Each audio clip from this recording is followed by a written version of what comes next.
أعوذ بالله من الشيطان الرجيم بسم الله الرحمن الرحيم الحمد لله رب العالمين والعاقبة للمتقين والصلاة والسلام على رسوله محمد وآله وأصحابه أجمعين أما بعد السلام عليكم سباقداشlar. Bugünkü dersimiz Esmaul Ef'al vel Esvat. Yine ismi pilla ve İsmul Esvat avaz isimleri ve pil isimleri degenin haqida to'xtalamiz. Endi ism pil degan nima deganda biz darsimizning ma'rab ve mabni babidami ism pilni bir qatim tilqab o'tgan.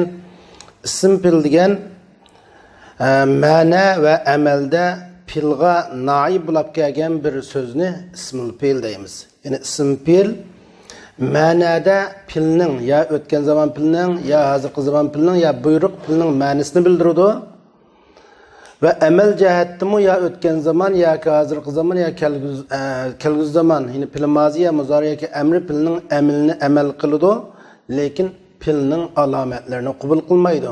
Shakl jihatda ism shaklda keladi, amal ve ma'na jihatda pilning ma'nosini bildiradi ve pilning amalini qilgan so'zni biz ismul pil deb ataymiz.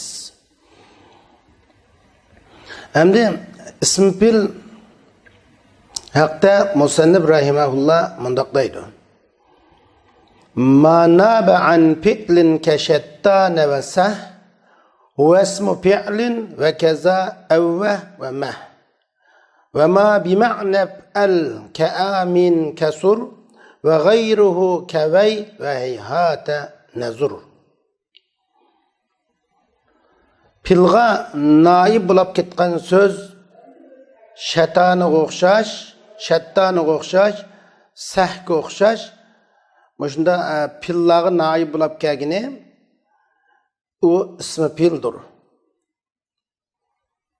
Yani pillaga naib bulab kelgan şettaniga, sahga o'xshash so'zlarni ism pil deymiz. Shundaqla avvah ve mahga o'xshashlarni ism pil deymiz. Aminga o'xshash if'al ma'nosi bilan bo'g'ini ko'p, uning g'ayri if'al ma'nosi bilan bo'g'anning g'ayri vayga o'xshash, hayhatiga o'xshash nihoyat azdir. Bu ikki baytdan chiqadigan mazmun. Demak, ismi pil shattana, sah, avva, ma, amin, vay, hayhati degan so'zlar ismi pil bo'lib keladi. Demak, bu ismi pillardan amir pil ma'nosida ishlatildigini ko'p ve amirning g'ayri bo'lgan mazi ve muzari ma'nosi bilan keldigini az degan mazmun chiqadi. Çünkü bu yerda pildan naib bo'lib kelgan shattani ve sahga o'xshashlarni ism pil dedik. Ve avvah ve mahnimi shundaqla ism pil dedik. Çünkü her birisinin o'zining ma'nosi bor, hozir uni deymiz. Endi if'al ma'nosi bilan aminga o'xshash if'al ma'nosi bilan bo'g'ini ko'p deganimiz, yine amir ma'nosidagi ko'p demakchi. Uning g'ayri az demakchi, o'g'ini amir ma'nosini bildirtqini g'ayri bo'lgan mazi ya muzari ma'nosini bildirtqini az degan bo'ldi. Demak, ikki baytdan chiqadigan mazmun ismi pil zaman jihatdan 3 qismga bo'linadi.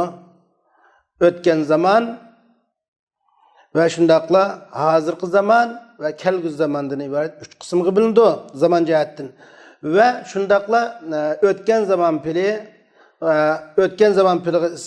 ism bo'lib kelgan, kelgusi zaman pili, hozir pili muzari, pili mozi ve pili amrilarga ism bo'lib kelganlarini o'tirib qo'ymoqchi. Birincisi buyruq pilining ismi. Buni aytib ko'p dedik. Mesela alayka nafsaka deganga o'xshash, o'zingni tuzigan o'ngshig'in degan ma'noda yoki ilzim nafsaka degan ma'noda. Demak, alayka ism pil ilzim ma'nosi bilan mabni alal fathi, fa'il zamir mustatir wujuban taqdiruhu anta. Ya'ni yushrin qilishi vojib bo'lgan zamir onun takdiri ente olur. Nefseke mişere aleykinin mef'ulun bih bulup muşu Alayk degan ism fe'lning maf'ulun bih bo'lib, fata bilan tushuntirishlar kelgan. Nafs muzaf, kab mudafin ilay, mahallan majrur mabni alal fat. Endi shu buyruq ism fe'lning ismi bo'lib kelishi bunda qiyosiy bo'lgan va samai bo'lgan bo'lib ikkiga bo'linadi. Shu buyruq fe'lning ismi fe'li amri desak, ismi fe'li amri. Amri fe'lining ismlari bu ikkiga bo'linadi, samai va qiyosiy deb. Biz mana aytdim deganim biri samai. Unda da qiyosiy desak, qiyosiy deganimiz o üç ayrılık fe'llardan yasalgan faali vaznidagini mana bu qiyosiy bo'lgan, qoidalik bo'lgan ism fe'l yasalib chiqish shakli. Masalan, nazali deganimiz ism fe'l nazala yanziludan inzil degan amri fe'lning ma'nosida yasalib chiqqan. Undan boshqa masalan saraqi desak yasilib chiqqan saraqa yasriqudan yasilib chiqqan o'xshash. Bu maxsus asmaun lazamatun nida degan babda bu alayda tilga ilib o'tilgan. Ikkinchisi ism fe'l mazi fe'llarga ism bo'lib kelganlar bor dedik. Bu nayl samai ham nayda az uchraydi. Masalan shattana ash-shujaatu val jubn. Mesela batur kişi bilen korkunacak kişi ayrılıp gitti. Demek şeytana film mazinin ismi bulup iftiraka manisi bilen kelgen fetagi mebni. Faili eş-şuca'a buludu. Hem de film muzari'ga isim bulup kelgenleri var. İsmi film muzari bulup kelgenleri. Bu mu sama'in ait az uçuraydı. Mesela bunun kadar vey degen koğuş. Vey li şababin la ya'mel. Vey ma'nahu a'cabu. A'cabe yoki u'cib. Yine emel qilmaydigan yoshqa hayron qalaman degan ma'noda vey ma'ishni degan o'xshash u'cib ma'nosi bilan ism fe'l bo'ladi. Demak, bundan ko'rib oldik. Bu ikki baytda ism fe'lning 3 qismga bo'linadiganligi tushunib oldik. Endi ism fe'l bu vaz'iy jihatda ikkiga bo'linadi. Asli bo'lish va ism fe'l murtajil, ism fe'l manqul deb yana ikkiga bo'linadi. Bu haqda musannif bunday deydi.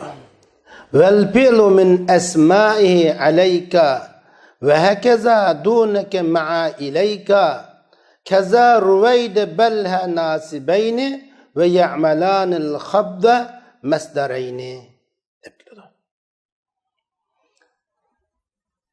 Alayka shundaqla dunaka shuning bilan birga ilaykilar hammasi ism fe'lning qatoridan hisoblanadi. Shundaqla Ruvayda ve Belhamu nasbi o'qituvchi bo'lgan holatda o'zidan keyin kelgan ismni nasbi o'qituvchi bo'lgan holatda ism fe'l bo'ladi. Va ya'malanil xabz mastarayn. Ruvayda bilan Belha bu ikkisi mastar bo'lgan holatda, ya'ni xabzilik o'zidan keyin kelgan ismni muzofin ilay qilib zir o'qitish amalini o'taydi. Bana bu beytning tercümesi. Demek ism fe'l şu fe'lga dalolat qilish jihatda vaz'iy tarafidan va asli bo'lish tarafidan ikki qism. Birinchisi ism fe'l murtajal, ikkinchisi ism fe'l manqul. Anda da ism fe'l murtajal degan qanday desa, asli tunji qatimdan ishlatilgandan tortib ism fe'lda ishlatilgan ism fe'lning g'ayrida ishiltilib bakmagan bo'lsa, buni ism fe'l murtajal deymiz. Xuddi A5'te elmi murtajal deganimizga o'xshash.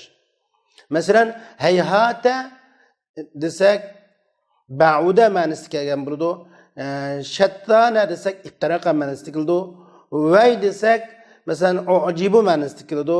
Sah desak uskut degan ma'noda keladi. Mana shu hayhata bo'lsin, shattana bo'lsin, vay, sah degan bu so'zlarga o'xshashlar. Buni ism fe'li murtajal deyishimiz asli tayinlanganda ism fe'lliqi tayinlangan ism fe'lining g'ayrida ishlatilib boqmagan. İkinci qismi ism fe'li manqul. İsm fe'li manqul deganimiz endi bu asli tayinlanganda ismi fe'lliqi tayinlanmagan. Asli tayinlanganda boshqa bir ya jar majrurliqi tayinlangan, ya masdar bo'lib tayinlangan, boshqa bir holatga tayinlangan. Keyin o ikkinchi qatimda ism fe'lliqi yo'tkalgan. Shunga buni ilmi manqul babida so'zlaganga o'xshash bir gap o manqulmi.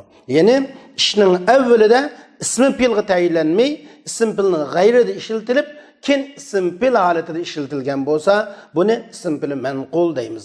Bu ism fe'li manqul bir necha qism bo'lib, birinchisi ism fe'li manqul minal jar vel majrur. Jar majrurdan yo'tkalgan ism fe'l. Masalan, alayka o'xshash, ilayka o'xshash, alayka va ilaykla jar majrurdan yo'tkalgan ism fe'l deymiz. Masalan, alayka bi ma'na ilzim. İlzim ma'nosidan keladi. İlayka bi ma'na ifta'id. Yiroq bo'l degan ma'no bilan keladi. Mesela alayka nafsak desak, o'zingni lozim tut. İlayka anni ayyuhal kazzab, ey yolg'onchi, sen mendan yiroq bo'l degan o'xsha ilayka yiroq bo'l degan ma'noda keladi. Demak, alayka va ilayka asli bu jari majrur shaklda ishlatilgan so'zdir. Ala hurfi jar, kaf majrur. Ila hurfi jar, kaf unun majrur bo'lib, jari majrur shaklda ishlatilgan bir so'z. Bu yerda ism fe'lliqqa yo'tkab ishlatilgan. Şuna bir aleyküne ileyküne ism fe'l ism fe'l emri ma'nosi bilan kelgan ism fe'l bo'lib, mabni alal fathi la mahalla laha min al i'rab, fa'il zimr mustatir taqdiruhu anta. İkincisi ilmi ism fe'l manqul min zarfil makan. Zarfil makandan yo'tkalgan ism fe'l asli tayinlanganda zarfil makalga tayinlanib, bu söz asli ishlatilgani zarfi makonliqda ishlatiladi. Keyin zarfi makonliqdan ism fe'lliqqa yo'tkalgan. Masalan, buning misoli dunaka. Endi bu dunaka degan so'z asli bu zarf.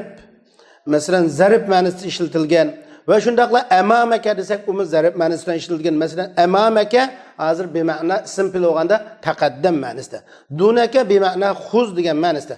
Dunakal kitob, xuzil kitob degan ma'noda. Amamaka desak taqaddam degan ma'noda. Demak, bu asl duna tunda deganga o'xshash, amama oldida deganga o'xshash bir zarfda ishlatilgan so'zlardir. Kin bu ism fe'lliqqa amri fe'l ma'nosidagi bir ismga yo'tkalganki, dunaka xuz ma'nosiga yo'tkilib ishlatilgan, amamaka taqaddam ma'nosiga yo'tkilib ishlatilgan. Uchinchisi ism fe'l manqul min masdar. Masdardan yo'tkalgan ism fe'l manqul. Masdardan yo'tkalgan bo'ladi. Bu ikki turli bo'ladi. Masdardan yo'tkalgan ikki tur. Biri uning istiqmol qilingan fe'li bo'lgan masdarlardan yo'tkalgan ism fe'l. Ikkinchi bir qismi uning istiqmol qilinadigan fe'li bo'lmagan masdardan yo'tkalgan ism fe'l. Masalan, buning misoli Ruvayda. Ruvayda ism fe'l nimadan yo'tkalgan?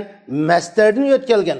Qandan bu masdar qaysi fe'lning masdari desangiz, arvada yurvidu irvadan degan masdardan yo'tkalgan. Irvadan degan masdardan yo'tkalgan Ruvayda. Endi bu qandamiz irvadan degan masdardan qanday bo'lib bu Ruvaydaga o'zgarib qoladi deganda, irvadandagi harf zaid tashlangan. Asli irvadanda, arvadada harf zaid hamzitdi. Asli ravadada bu fe'l. Bu ravada bo'lgankin irvadandagi 5 taki alif bilan hamza bilan irvadandagi vo bilan dalning o'rtasidagi alif tashlangan. Uningdan keyin bu tasg'ir qilingan Ruvayda bo'lgan, Ruvayda. Endi mushu Ruvayda degan ism fe'l hozir amhil degan ma'noda, muhlat bagin degan ma'noda amhil degan fe'lga ism fe'l bo'lib, shunga ism bo'lib yo'tkaldi. Bu asli uningki istiqmol qilinadigan fe'li bor bo'lgan masdardan yo'tkalgan ism fe'l deb qaraymiz biz buni. Endi ikkinchisi shu, uning o'z labzidan istiqmol qilinadigan fe'li bo'lmagan, lekin onun ma'nisi bilan istimal qilingan pili bo'lgan mundaq masdardan yetkilgan ismlar bor. Masalan, balha deganga o'xshash. Balha o'tiruk degan ma'noda yoki da degan ma'noda bo'ladi. Masalan, balhal ihmala parvosizlikni tark et qo'y deganga o'xshash. Endi demak balha mana bu balhaning o'zining balaha yablahu deganga o'xshash o'z labzidan istimal qilingan pili yo'q, lekin uning ma'nosi bilan taraka yatruku va da'a yada'u deganga o'xshash pillar bor. Anda bo'lsa bu balaha o'zining shu o'tiruq degan pilga ism bo'lib kelgan asl masdar din yetkilgan ism pil. Fa'ili zamir mustatir bo'ladi. Mana bu ism pil manqul va ism pil murtajal deyishimiz. Manqul yana 3 qismga bo'lindi. Ism manqul jar majrur yetkilgan, zarfdan yetkilgan, masdardan yetkilgan deb. Endi bu yerda bizning diqqatimizni tortadigan baytda mundaq bir gap botdi. Kaza ruwayda balha nasibayni va ya'malanil khabza masdarayni deb kelgan. Ruwayda bilan balha shundaqla ism pildir. Ruwayda imhil ma'nosida, balha o'tiruk ma'nosida ism pildir. Nasbi o'qituvchi bo'lgan holatda va ikkisi masdar bo'lib zir o'qitish xizmatini olib boradi degan. Unda bo'lsa ruwayda bilan balha ism pil bo'lib bir qatim amal qiladi. Masalan, ruwayda al-ihmala utruk al-ihmala ruwayda zaydan imhil zaydan zaydga muhlat ba balha al-ihmala parvosizlikni tark et deganga o'xshash maf'ulun bihni o'zidan keyin kelgan so'zni maf'ulun bih deb nasb o'qituvchilar bundaq ism pillar ishiltiladi. Va uningdan boshqa bu ruwayda bilan balha ismi pil bo'lmay o'zining pilig'i noib bo'lib kelgan masdar bo'libmi ham amal qiladi. Biz buni maf'ulun mutlaqning babida so'zlab bo'lgan, ya'ni ruwayda va balhaga o'xshash masdardan yetkilgan ism pil bu ism pillik holatida emas, masdarlik holatida turib o'zining amili bo'lgan o'zining pilig'i noib bo'lib kelgan masdar bo'lib amal qiladigan ahvol bor. Bu chaqda bu o'zidan keyin kelgan ismni o'zi tanini o'qilib o'zidan keyin kelgan ismni nasb o'qitgan ish va ruwaydan zaydga muhlat va balhan al-ihmala parvosizlikni tark et deganga o'xshash bunda pilga noib bo'lib kelgan ahvol bor. Va bu shundaqla yine pilga noib bo'lib kelgan masdar bo'lib yine zir o'qitish xizmatini olib boradi. Ya'malanil khabz masdarayn degan nima degan bo'ladi desa, bu balha va ruwayda masdar bo'lib masdar pati qolib qoldi deb turib shundaqla zir o'qitish xizmatini olib boradi degani muzab bo'ladi. O'zidan keyin kelgan ma'muli muzaf bilan bo'ladi. Masalan, ruwayda zaydin balhal ihmali deganga o'xshash bunda holatda ishiltiladi. Demakki, ya'malanil khabzi masdarayn degandan mana shu gap chiqadi. Endi navbatda yana tuvandagi bayt ismi pillarning amallari qandoq bo'ladi? Ism pil qandoq amal qiladi? Ve ism pilning ma'mullari ism pilning oldida kasb bo'lamdi deganda haqida to'xtalamiz. Wa ma lima tanubu anhu min amal laha wa akhir ma lizi fihi al-amal. Bu baytdan ikki mazmun o'tirib qo'yiladi. Birinchisi ismi pil o'zining uning o'rniga noib bo'lib kelgan pilining amalini amal qiladi. Agar o'timsiz pilga payinlan peş o'qitilgan o'tim pili lozimga noib bo'lib kelgan bo'lsa, shu payinlan peş o'qitib bo'ldi qiladi. Agar maf'ulun bih talab qiladigan pil mutaaddiga noib bo'lib kelgan bo'lsa, shu pil maf'ulun bihni nasb o'qitgandek, bu payinlan peş maf'ulun bihni nasb o'qitilgan ahvollar bor demakchi. Va ammo ikkinchi bir mazmunchi bu baytdan esa pilning maf'ulun bih pilning oldida kasb durust bo'lgan bilan, ammo ismi pilning maf'ulun bih ismi pilning oldida kasb bo'lmaydi.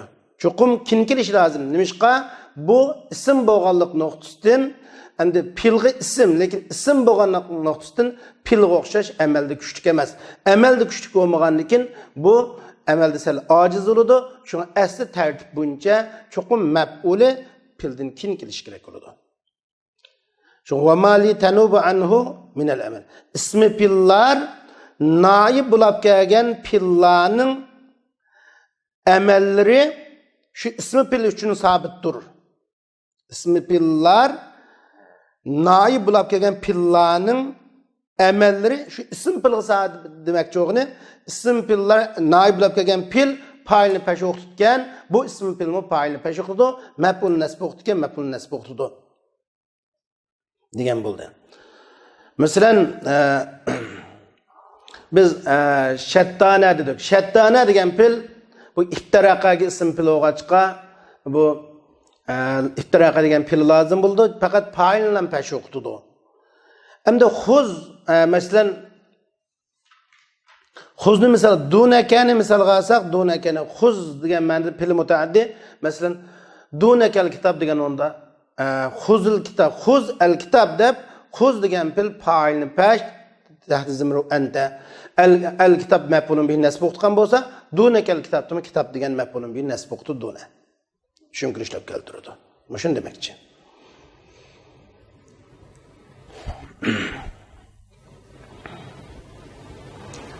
Wa akhir malizi fihil amal. İsmi pillarning ma'mulini ismi pildan keyin keltiring deydi.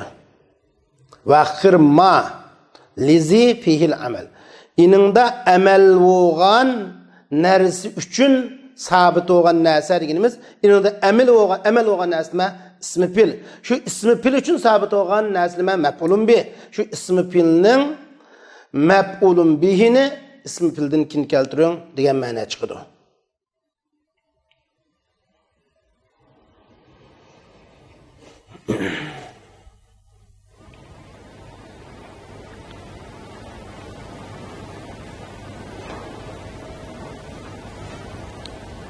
Endi navbatda bizning ko'makchi o'g'limiz ismi pilga biz shu tanvin babida to'xtalgan bir masalani qayta so'zlab o'tamiz. Tanvin 5 ga bo'linadi deb shu incha tanvini tankir deb bir tanvini tilga olgan. Endi tanvin tankir degan nima deganda tanvin tankir shu ismning nakir ekanligini bildirish uchun ketgan tanvindi. Biz shu vaqtda tanvin tankir ismi pilda keladi deb sahni misolga olgan. Yana shu gap qayta o'tirib qo'yiladi. Hamda shunga ism pillarga tanvin kiramdi kirmamdi degan bir masala. Asa ismi pil hammasi kulli mabni. Al mabni la yunawwan. Ism pil mabni bo'ldi, mabni degan tanvin o'qilmaydi. Lekin ism pillarga tanvin kiradi. Bu tanvini tamakkunning tanvini emas, tanvini tankirning tanvini ism pillarga kiradi. Ammo tanvin mabni tanvin o'qilmaydi, tanvini tamakkunning tanvini kirib uningga tanvin o'qilmaydi. Ammo mabni tanvin tankirning tanvini kirisi bo'ladi deganni o'tirib qo'ymoqchi biz. Bu haqda musannif deydi-ki, "Vahkum bi tankiril lazi yunawwanu minha va ta'rifu siwahu bayyinu." İsmi pillarning ichidan tanvin o'qilganlarini nakir deb hukm qiling. Va o tanvin o'qilganning boshqasining ma'rifaligi aniqdir. Endi ism pillardan tanvin o'qilganning nakirligini, aniqsiz ekanligini hukm qiling deganga bir misol so'zlasak, masalan buningda shu sah misol qilingan. Masalan sah degan bir so'zni misolga olsak, sah uskut degan ma'noda. Sah deb mikildi, sahin deb mikildi. Sah ya Muhammad, sahin ya Muhammad. Sah ya Muhammad desak, ey Muhammad, hozir qilayotgan mushu so'zingdan to'xta degan ma'noda bo'ladi. Sahin ya Muhammad desa, sana bir so'zni qilishdan to'xta. Har qanday bir so'zni qilishdan to'xta. Uskut an kulli kalam degan bo'ladi. Sahin deb kelsa, uskut an kulli kalam. Har qanday so'zdan sukut qil degan bo'ladi. Ammo sah deb kelsa, uskut en hazel hadisil muayyen yoki en hazel kelamil muayyen muayyen muşu sözünü qilishdan, ya'ni ma sözünü qilishdan to'xta degan ma'noni bildiradi. Uningdan boshqa yine Qur'oni Karimda kelgan fala taqul lahuma uffin va la tanharhuma. Endi uffin degan ism fe'l buni bu atazajjaru degan ma'noda keladidoq, atazajjaru ma'nosida.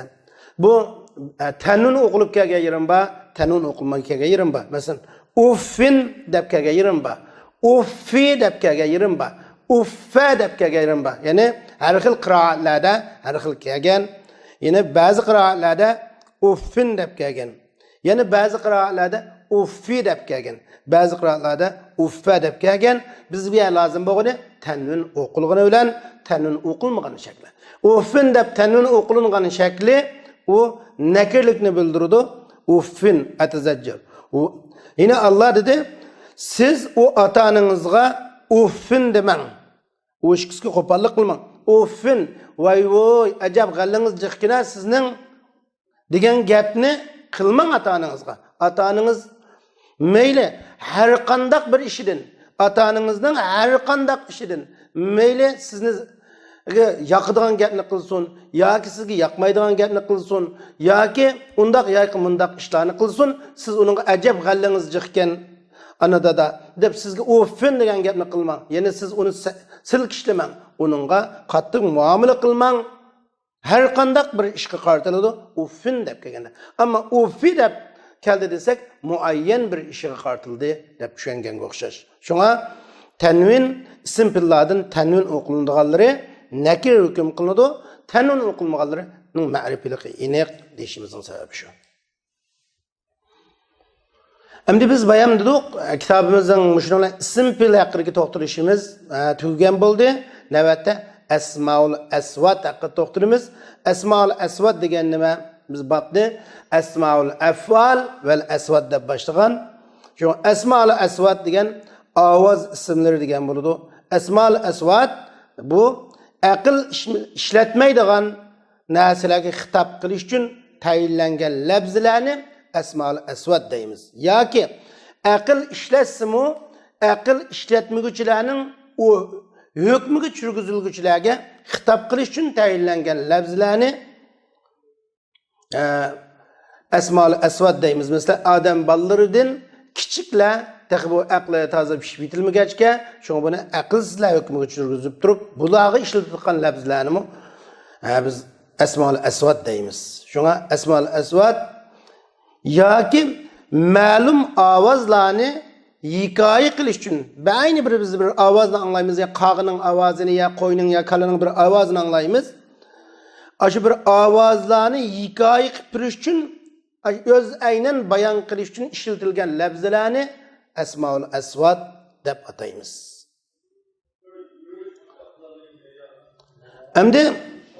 Endi unda da aql ishlatmaydigan narsalarga dalolat qilqini kelsak, arablar masalan hayvonlarga qaratgan, hayvonlarni ma'lum cheklanishni talab qilish uchun yoki hayvonlarning ma'lum bir ishni qilishini adosini talab qilish uchun arablar hayvonlarga nurg'un lafzlarni ishlatgan. Masalan, hayvonning ma'lum cheklanishi yoki adosi deganimiz, masalan biz bir eshakni misolga olsak, eshakni bir mang demoqchi bo'lsak, xi deymiz odatda. Endi to'xtatmoqchi bo'lsak, vo deymiz. Endi odatda qo'yni misolga olsak, to'smoqchi bo'lsak, qo'yni imtino shaklda to'smoqchi bo'lsak, g'o'sh desak, odatda qo'yni chaqirmoqchi bo'lsak, turish deymiz. Masalan, mushukni misolga olsak, to'smoqchi bo'lsak, pish desak, chaqirmoqchi bo'lsak, pish deganga o'xshash ma'lum hayvonlarga xitob qilinish uchun ishlatilgan lafzlarni Asmaul Asvat deymiz. Va shundaqla ba'zi kichik bolalarga ishlatilgan masalan iboratlar, masalan ba'zi iboratlar kichik bolalarga masalan kix deganga o'xshash. Kix deb o'tirib deganga o'xshash, irmi deganga o'xshash. Endi Ba'zi masalan kichik bolalar ağızlarına topu yapsa ya bir narsa ağızda sağmaz qıtı kichik bo'lgan narsadan sağsa kichik bolalarga nima deymiz biz Uyg'urda haliq deymiz zaten. Haliq deb qo'yganimiz ağzındaki narsani tükür degan narsani kichik bolalarga tushuntiriladi. Demak, buni bularning birini asmaul asvat deymiz. Ammo yoki asmaul asvat bir narsani hikoya qilish uchun dedik. Masalan, bir qog'ining ovozini anglaganda men uyda o'ltirib qog'ining g'aq degan ovozini angladim deymiz. G'aq degan gap qog'ininki to'lgan bir xil ovozni hikoya qilib turadi. Masalan, qog'ininki ovozini g'aq deymiz. Eshakninkini hangirishni uni bir narsa deymiz. Shunga o'xshash. Bu vaqtda musannif uni bu ikki baytni o'tirib qo'ygan.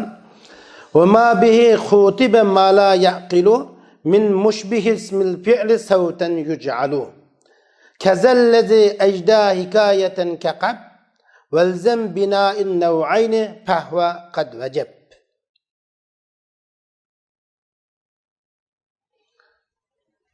Aqlsiz, aqli ishlatilmaydigan, aqli yo'q narsalarga ining bilan xitob qilingan narsalar shu ismi filga o'xshaganlik jihatdan u savut deb ovoz qilinadi. Ya'ni aqli ishlatilmaydigan narsalarga xitob qilingan narsalar shu fil ismiga o'xshaganlikdan bu bir savut ovoz deb qilinadi. Shunga asmaul asvat deb qaraladi. Shuningga o'xshash hikoya qilishga loyiq bo'lgan narsalarmi asmaul asvat deb ataladi. Masalan, qab deganga o'xshash. Qab odatda birligi qilishning yoki tushgan taroq degan taroq qildi, taroqqiday qildi degan o'xshash ma'noni bildiradigan bir so'z. Masalan, men o'lsam qilish taroqqiday yoki tushdi degandek taroq degan ovoz qilishning yoki tushgan holatini ko'rsatib turadi. Masalan, qo'yni to'smoqchi bo'lsak arab tilida issa deydi ekan, haj deydi ekan. Biz g'o'sh deganga o'xshash. Endi tugini cho'ktanmoqchi bo'lsak nix deydi ekan. Biz uni cho'ka deganga o'xshash.